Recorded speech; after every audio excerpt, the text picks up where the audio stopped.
analysis, I used a website called Prezi to create an interesting study and then construction of my trailers, magazines and posters for the film Trainspotting.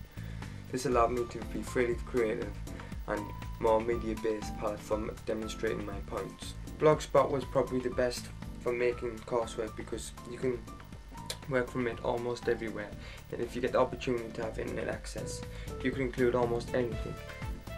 During the research stage, I used a range of websites, mainly ones like IMDb, to gain film knowledge, like who was the cast and crew, audience response in the critical section. Another useful website was Wikipedia. It ranges from everything you need to know about the subject. You had to be careful though, because some sources were untrue. YouTube had one of the biggest sources of information to me because it was more visual and oral, so I could watch cast and crew interviews and gain insight into the filmmaking world. To actually film my trailer and short film, I used my dad's old 8mm video camera because I wanted the bright contrast and bold colours for polysemic reasons. My biggest criticism was how there was no LCD screen, which made it difficult to shoot in certain angles, and how the handheld strap was very sensitive toward the audio, which I detected clicking sounds at times. But this was erased thanks to the magic of editing. Overall, I enjoyed shooting on this camera because it made it feel more like a guerrilla style filmmaking, which I enjoy the best. During the constructional process, I used programs like Final Cut Pro, which enabled me to edit my films across a timetable like most editing programs that I've used. But I find it twice as technologically advanced is my home system, Uli Studio.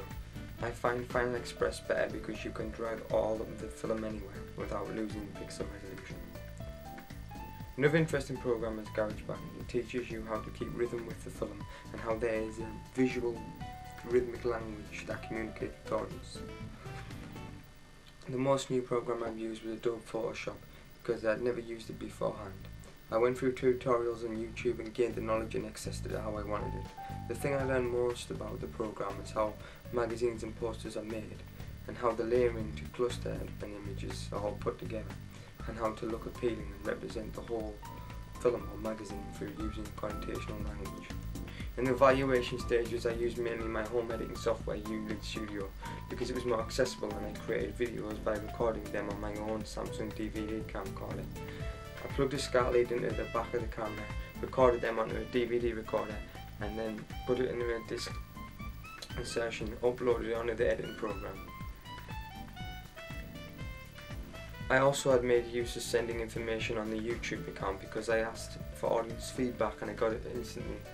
Finally, the access to DV cameras in my college was the most beneficial part of the whole experience. You can automatically hire cameras, shoot some response of either myself or the audience member, and have instant feedback.